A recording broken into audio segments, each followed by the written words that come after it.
دو چیزوں میں فرق واضح کرتا چلوں تو شاید ہم اپنے مقصد میں کامیاب ہو جائیں۔ ان میں ایک چیز یہ ہے کہ ایک گروہ ہے، فرقہ واریت ہے، اور ایک طرف اختلاف ہے۔ اب ہمیں جس چیز کو دیکھنا ہے اور پہچان کرنی ہے کہ کہاں فرقہ واریت ہے، کہاں اختلاف ہے۔ آج آپ کو ایک سکیل دے رہا ہوں، پیمانہ دے رہا ہوں، اور ہر چیز کو ماپنے کے لیے پیمانہ ایک جیسا نہیں ہوتا۔ دودھ ماپنے والا سکیل الگ ہوتا ہے، اسی طرح پانی، بارش ہے، جو بارش کا سکیل معلوم کرنا ہو تو کتنی بارش ہوئی تو کیا ہے، اس کے لیے وہی ترکڑی ترازو استعمال کریں گے؟ نہیں، اس کے لیے سکیل الگ ہے۔ درجہ حرارت ماپنا ہو تو اس کے لیے سکیل الگ ہے۔ ٹمپریچر، آپ بخار چیک کرنا چاہ رہے ہیں تو اس کے لیے باقاعدہ تھرمامیٹر ہے، اس سے چیک کریں گے، وہ سکیل ہے۔ اسی طرح ہر چیز کو ماپنے کا الگ الگ سکیل ہوتا ہے۔ اختلاف اور فرقہ واریت کو ماپنے کا بھی ایک سکیل ہے۔ آپ کہیں گے وہ کیا؟ تو وہ میں تھوڑا سا آپ کے سامنے رکھ دیتا ہوں۔ وہ یہ کہ جہاں فرقہ واریت ہوتی ہے، یاد رکھیں فرقہ واریت، وہاں پہ کیا ہوگا؟ وہاں پہ گروہ کی حمایت ہوگی، گروہ کی حمایت ہوگی، گروہ کی حمایت ہوگی، جبکہ جہاں اختلاف ہوگا وہاں حق کی تلاش ہوگی۔ جہاں فرقہ واریت ہوگی وہاں تعصب ہوگا، تنگ نظری ہوگی، جبکہ دوسری طرف دلیل ہوگی۔ اختلاف جہاں ہوگا، جہاں فرقہ واریت ہوگی وہاں نفرت ہوگی، کسی کو نیچا دکھایا جا رہا ہوگا، کسی کے اوپر کیچڑ اچھالا جا رہا ہوگا، کسی کو برا بلا کہا جا رہا ہوگا۔ جبکہ جہاں اختلاف ہوگا وہاں نہ کوئی ذات ہوگی، نہ کوئی مسلک ہوگا، نہ کسی کے بارے میں کوئی بات کی جائے گی، بلکہ اپنا علمی معیار رکھ کر، علمی گفتگو کر کے بیان کیا جائے گا کہ کیا حق ہے کیا نہیں۔ وہاں نفرت نہیں ہوگی۔ جہاں فرقہ واریت ہوگی وہاں امت کو گروہوں میں تقسیم کیا جائے گا، اور جہاں اتحاد جو ہے وہ اختلاف ہوگا وہاں اتحاد ہوگا، متحد کیا جائے گا، ایک دوسرے کا احترام ہوگا۔ اب آ جائیں، آپ کو آسان میں نے سکیل دے دیا کہ ایک ایسی جگہ جہاں آپ دیکھتے ہیں کہ کسی ایک ذات کو لے کر، کسی ایک مسلک کو لے کر اس کے اوپر بار بار بات ہو رہی ہے، وہ فلاں وہ فلاں وہ فلاں وہ فلاں وہ فلاں، تو آپ سمجھ جائیں کہ حضرت کے پاس سوائے فرقہ واریت پھیلانے کے کچھ نہیں ہے۔ ہاں، اگر وہ علمی دلائل کے ساتھ، مضبوط علم کے ساتھ اپنی بات لوگوں کے سامنے رکھتا ہے تو آپ سمجھ جائیں کہ یہاں پہ اختلاف ہے۔ نمبر 2، اگر کسی شخصیت نے کچھ کہا ہے، کچھ کسی نے کہہ دیا، وہاں پہ اس نے اس کی بات سے اختلاف کیا، اس کی علمی اختلاف کیا، مگر وہاں پہ احترام باقی رہا، قابل غور بات ہے۔ اس کے اوپر میں 1-2 مثالیں دوں گا آپ کو بڑے لوگوں کی۔ وہاں پہ احترام باقی رہا، لان تان نہیں ہے، برا بھلا نہیں ہے، ہارش لہجے میں گفتگو نہیں ہے، اس کو برا بلا نہیں کہا گیا. وہاں آپ سمجھ جائیں کہ جہاں دوسرے کی بات کا احترام رہا، دوسرے کی ذات کا احترام رہا، مگر علمی اختلاف رہا، تو سمجھ جائیں کہ یہاں پہ احترام ہے تو یہاں اختلاف ہے. فرقہ واریت زحمت پیدا کرتی ہے، اختلاف رحمت پیدا کرتا ہے، رحمت پیدا کرتا ہے. اب چونکہ آج کے اس دور میں اس ٹاپک کے اوپر لوگ بات نہیں کرتے اور بات کرتے ہوئے ڈرتے ہیں، مگر آج کے اس دور میں یہ بڑی اہم ترین جو ہے وہ پہلو ہے کہ اس پہ امت کو ایک طرف لایا جائے. اب سب سے بڑی چیز میں آپ کے سامنے رکھتا ہوں وہ یہ کہ 4 بڑے مذاہب ہیں فقہی لحاظ سے. جب مذاہب کی بات اسلام کے اندر کی جاتی ہے، یہ یاد رکھیں، تھاٹ آف سکولنگ یعنی فقہی سوچ، تو جو ہے وہ علمی لحاظ سے اس کو مذہب کہا جاتا ہے. عام روٹین میں ہم مذہب دین کو کہتے ہیں کہ فلاں مذہب کا ماننے والا ہے، لیکن دین کے اندر مذہب کی بات ہو تو وہ 4 مذاہب ہیں. ان میں مذہب حنبلیہ جسے آپ فقہ کا نام دیتے ہیں، فقہ حنبلیہ، شوافی ہیں، مالکیہ ہیں اور حنفیہ ہیں. یہ 4 بڑے. اس کے بعد 5ویں نمبر پہ فقہ جعفریہ کے لوگ ہیں.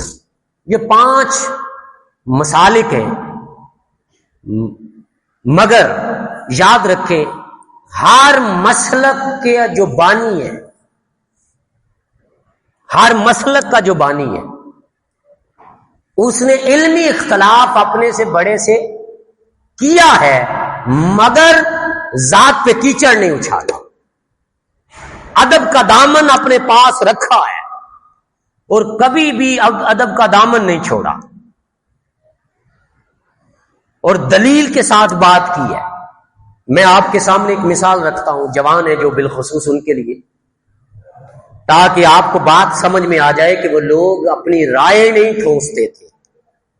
امام اعظم ابو حنیفہ، ان کے بارے میں جب آپ کا واویلا ہو گیا، علاقہ میں ایک ڈنڈورا پیٹ گیا اور علمی ثقافت لوگوں پہ واضح ہو گئی، تو لوگوں نے آپ کی ٹانگیں کھینچنا شروع کر دی اور آپ کے بارے میں برا بلا کہنا شروع کر دیا. اور آپ کے استاد محترم امام جعفر صادق رضی اللہ تعالیٰ عنہ کے پاس گئے اور جا کے کہتے ہیں کہ آپ کا جو شاگرد ہے نعمان بن ثابت، وہ اپنی رائے دین پہ قائم کرتا ہے.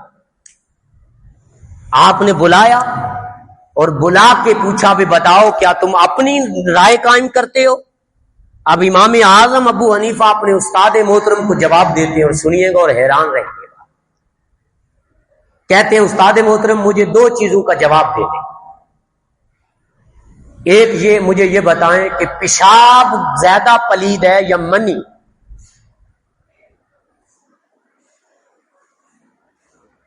اب امام جعفر صادق نے جواباً کہا کہ پیشاب وہ زیادہ پلید ہے. آپ نے سن بھی رکھا ہے کہ حضور نبی کریم صلی اللہ علیہ وسلم ایک خچر پہ تشریف فرما تھے، جا رہے تھے، قبرستان سے گزرے تو آپ کا خچر کود پڑا، تو آپ خچر سے نیچے اترے اور نیچے اتر کر آپ نے کھجور کی 2 ٹہنیاں کاٹی اور کاٹ کے دونوں قبروں پہ اوپر گاڑ دی اور کہا جب تک یہ ہری بری رہیں گی ان کی جو ہے وہ عذاب میں تخفیف ہوتی رہے گی. اور بعد میں پوچھا گیا یا رسول اللہ عذاب کا سبب کیا تھا؟ تو آپ نے فرمایا ایک چغل خور تھا، دوسرا اپنے کپڑے پیشاب کے چھینٹوں سے نہیں بچاتا تھا. یعنی اتنا سخت عذاب ہے. تو جب آپ نے کہا، انہوں نے فرمایا کہ پیشاب زیادہ پلید ہے منی سے. تو جب یہ بات ہو گئی تو آپ نے کہا کہ حضرت پھر غسل کس پہ فرض ہوتا ہے؟ اگر رائے لے لی جائے، رائے پھر ابو حنیفہ کی، نعمان بن ثابت اپنی رائے پہ قائم کرتا، تو رائے پہ یہ قائم کرتا کہ جب بھی واش روم جاؤ اور پیشاب کرو تو پھر تم غسل کرو نہ کہ وضو کرو. مگر اب اس کے سامنے مصطفیٰ کا فرمان ہے، مصطفیٰ کا فرمان ہے. اب رائے نہیں چلے گی، اب فرمان مصطفیٰ چلے گا. اور حضور نبی کریم صلی اللہ علیہ وسلم نے ہمیشہ امت کے لیے آسانی کا راستہ بنایا کہ دیکھیں پلیدی پیشاب میں زیادہ ہے، اور ہم روزانہ جو پانی کا استعمال اچھا خاصا کرتے ہیں، یا شوگر ہے جنہیں، تو وہ بار بار کیا کرتے ہیں، واش روم جاتے ہیں یا نہیں جاتے؟ تو اب بار بار کوئی 10 مرتبہ واش روم جائے تو پھر اگر پیشاب زیادہ پلید اور پلیدی کی سبب کی وجہ سے حرمت جو ہے وہ آتی، غسل فرض ہوتا، تو پھر دن میں کئی دفعہ ایک عام بندے کے اوپر غسل فرض ہو جاتا. اور بچہ ایک چھوٹا ہے، چھوٹا بچہ 1 دن کا ہے، ابھی چند گھنٹوں کا ہے، بلکہ منٹ کا ہے، تو پیدا ہوتے ہی اگر وہ پیشاب کر دے، کیونکہ پیشاب تو وہ کر دیتا ہے، اور منی کا اخراج جو ہے وہ ہوتا ہے بلوغت کی عمر میں، بلوغت کی عمر میں. اب حضور نبی کریم صلی اللہ علیہ وسلم کا بھی میتھڈ آف ٹیچنگ دیکھ لیں اور اپنا لوگوں کے لیے آسانی کا معاملہ کرنا دیکھ لیں کہ آپ نے پیشاب کرنے پہ وضو رکھا اور منی کے اخراج کے اوپر غسل رکھا. یہ بھی ایک پہلو نکلا کہ آسانی کس میں ہے. یہی وجہ ہے کہ آپ نے فرمایا میری امت کے لیے مشقت نہ ہوتی تو میں ہر نماز میں وضو کے ساتھ مسواک فرض قرار دے دیتا. اب یہ بات آپ کے سامنے کہ اتنا بڑا جو معاملہ ہے مگر اس پہ رائے نہیں تھی، حضور کا حکم آ گیا تو اب اختلاف بھی ختم. مگر جب اختلاف کی بات آتی ہے تو وہاں میں چند مثالیں آپ کو دیتا ہوں، چند مثالیں کہ وہ لوگ ایک دوسرے کو کیا کرتے تھے، ایک دوسرے کو صرف اختلاف نہیں کرتے تھے، اختلاف کرتے مگر اگر اس کے پاس جاتے تو اس کا ادب بھی کرتے. امام شافعی ہیں، ٹھیک ہے، اور امام اعظم ابو حنیفہ ہیں.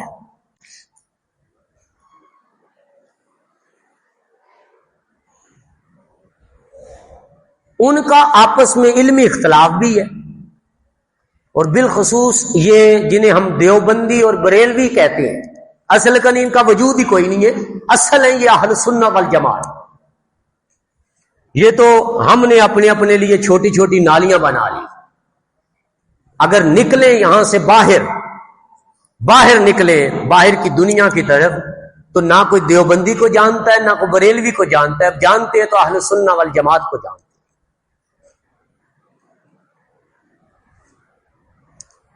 تو کہنے کا مقصد یہ ہے کہ یہ دونوں بریلوی بھی اور دیوبندی بھی امام اعظم کے تقلید پہ ہیں.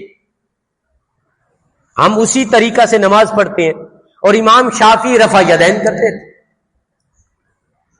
اب ملاقات کے لیے جو ہے وہ امام اعظم کے مزار پہ امام شافعی حاضری دے رہے ہیں، اور یہ دادا شیخ ہے امام شافعی کے، یعنی ان کے استاد کا جو استاد تھا وہ شاگرد تھے امام اعظم کے. امام شافعی کے جو استاد تھے، ان کے جو استاد تھے وہ شاگرد تھے امام اعظم کے. اب ان کے مزار پہ جا رہے ہیں، حاضری دی. جب حاضری دی تو ان کی مسجد میں نماز کا وقت ہو گیا، اور آپ کے ساتھ کافی تعداد میں لوگ تھے. تو امام شافعی رفع یدین کرتے ہیں اور آمین بالجہر کہتے تھے. تو اب ہونا کیا چاہیے تھا؟ ہوا یہ کہ امام شافعی رحمت اللہ علیہ نے نماز کس طرح ادا کی؟ امام اعظم کے مسلک پر اور آپ کے طریق پر نماز ادا کی. اس وقت آپ نے رفع یدین نہیں کیا. جب رفع یدین نہیں کیا تو بعد میں آپ کے جو معتقد تھے، آپ کے جو اقتداء میں رہنے والے تھے اور آپ کے مسلک پہ تھے اور جو ہے وہ شفاف مذہب پہ تھے، انہوں نے کہا حضرت کیا آپ نے اپنا مذہب بدل دیا ہے؟ یعنی اپنی فقہ بدل دی ہے. آپ نے کہا فقہ نہیں بدلی، جگہ بدلی ہے. کہا کیا؟ فرمایا میرے استاد کے بھی استاد ہیں جن کے میں پاس حاضر ہوا ہوں، اس لیے مجھے شرم آتی ہے کہ میں یہاں آ کے اپنا علمی اختلاف کروں. ادب کا یہ معیار تھا. اب سوال ہے کہ کیا ایسا عمل کرنے کی وجہ سے کہ آپ نے رفع یدین چھوڑ دی اور عمل کو امام اعظم کا اپنایا اور طریقہ امام اعظم کا اپنایا، تو کیا وہ اپنے مذہب سے گئے، اپنے مسلک سے چلے گئے؟ یہ بات سمجھنے کی ہے جو امت کو سمجھانے کی ضرورت ہے.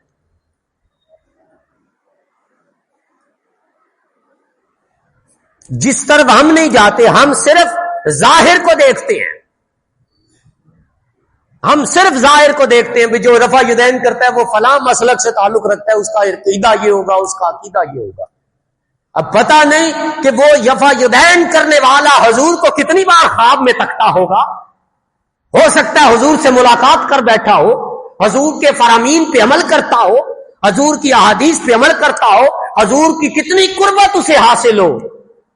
ہم ظاہر کو دیکھ کر بس اپنا ایک خیال بنا لیتے ہیں اور اس فرقہ واریت کے ماحول نے ہمارا سارے کا سارا معاملہ خراب کر دیا. اب اس کے ساتھ آگے چلتے ہیں، آج کے اس دور میں چلے جاتے ہیں اور بات ختم کرتے ہیں. امام احمد رضا بریلوی رضی اللہ تعالی، آپ اگر اٹھائیں تو کئی معاملات میں آپ نے اپنے اساتذہ سے اختلاف کیا علمی. کئی معاملات اپنے اساتذہ سے. اب اس پہ کہا جائے بھی دیکھیں جی وہ کوئی امام اعظم سے جو ہے امام محمد رضا خان سے اختلاف کر لے یا فلاں سے، تو اس کا جواب امام شافعی اور امام اعظم کی زبان سے دیتے ہیں کہ ان سے کئیوں نے کہا بھی دیکھیں آپ نے فلاں سے اختلاف کیا، فلاں سے، تو آپ نے ایک جملہ کہا ہم رجال و نحن رجال، کہ وہ بھی آدمی تھے ہم بھی آدمی ہیں. ہاں اگر فرمان خدا آ جائے اور فرمان مصطفیٰ آ جائے تو ہماری کیا جرت کہ ہم جو ہے اختلاف کریں، مگر اگر کسی آدمی نے کوئی بات کہی ہے تو اس سے اختلاف کر لیا تو وہ بھی آدمی تھا ہم بھی آدمی ہیں. اس نے بھی تحقیق کی اپنے دور کے مطابق، ہم نے بھی اپنے دور کے مطابق تحقیق کی. اس نے بھی اپنے علم قد کے حساب سے، اپنے قد کاٹ کے حساب سے کسی کے ساتھ اختلاف کیا. کیا امام اعظم کے ساتھ ان کے شاگردوں نے اختلاف نہیں کیا؟ اب امام بخاری ہیں، جو امام بخاری وہ امام اعظم کے بھی پوتا جو ہے شاگرد ہے، یعنی دادا شیخ بنتے ہیں امام اعظم ان کے. اسی طرح امام بخاری کے اساتذہ نے، امام بخاری نے اپنے اساتذہ سے اختلاف کیا. آپ وجہ اٹھائیں، بخارا سے نکالے جانے کی وجہ امام بخاری کی اٹھائیں. کیا آپ کو بخارا سے نکال دیا گیا تھا، نیشا پور میں جا کے آپ نے ڈیرے جمائے، تو اس کی وجہ کیا بنی؟ اس کی وجہ یہ تھی کہ علمی اختلاف تھا اور نکال دیا گیا. اور بعد ازاں جب کئی سال گزر کے بارش نہ ہوئی، کئی سال گزر گئے بارش نہ ہوئی، تو کسی نے کہا ایسا کرو کہ بخاری کی قبر پہ جا کے حاضری دو، بخاری کی قبر پہ جا کے یہ اٹھائیں بڑے بڑے ائمہ کی کتب، اور وہاں جا کے ساتھ پہ جو ہے استسقاء کی نماز پڑھ کے دعا مانگے، اللہ رب العزت بارش کر دے گا. ایسا ہی ہوا. اس لیے یہ چھوٹی چھوٹی معاملات کہ کسی کا کسی طریقے سے نماز پڑھنا، معاملات آپ کو آسان طریقہ بتا دیا آج کہ اگر کوئی کسی ذات کو لے کے بیٹھا ہوا ہے اور اس کے اوپر بار بار کیچڑ اچھالے جا رہا ہے، کسی مسلک کے اوپر کیچڑ اچھالا جا رہا ہے، کسی ایک فرد کے اوپر کیچڑ اچھالا جا رہا ہے، تو سمجھ جائیں کہ یہاں اختلاف نہیں ہے، یہاں فرقہ واریت ہے. اور اگر کیچڑ نہیں اچھالا جا رہا، علمی گفتگو ہو رہی ہے، علم کے موتی دیے جا رہے ہیں، تو سمجھ لیں کہ یہاں اختلاف ہے. اور اختلاف میرے آقا نے فرمایا رحمت ہے، رحمت ہے. انشاءاللہ اگلے جمعہ پہ میں بتاؤں گا کہ یہ اختلاف جو ہے باقی فقہا کا آپس میں جو اختلاف تھا وہ امت کے لیے رحمت کیسے بنا. کسی نے علم کے معاملے میں اختلاف کیا، دوسرے کے لیے آسانی پیدا ہو گئی، تیسرے کے لیے آسانی پیدا ہو گئی۔ اس کے اوپر میں انشاءاللہ علمی آپ کو دلائل بھی دوں گا اور کچھ ایسے واقعات دوں گا کہ آپ عقلی طور پہ بھی جان جائیں گے کہ اگر یہ اختلافات ان کے درمیان نہ ہوتے، علاقائی اختلافات یا باقی اختلافات، تو امت کے لیے عمل کرنا مشکل ہو جاتا۔ کوئی اس مسلک پہ مذہب پہ ہے، کوئی اس مذہب پہ ہے، تو اختلافات ہے، وہ اختلاف رحمت بن گئے اور رحمت میں خیر ہی خیر۔ دعا ہے کہ اللہ تعالی ہمیں صحیح معنوں میں اسلام کو سمجھنے کی توفیق عطا فرمائے۔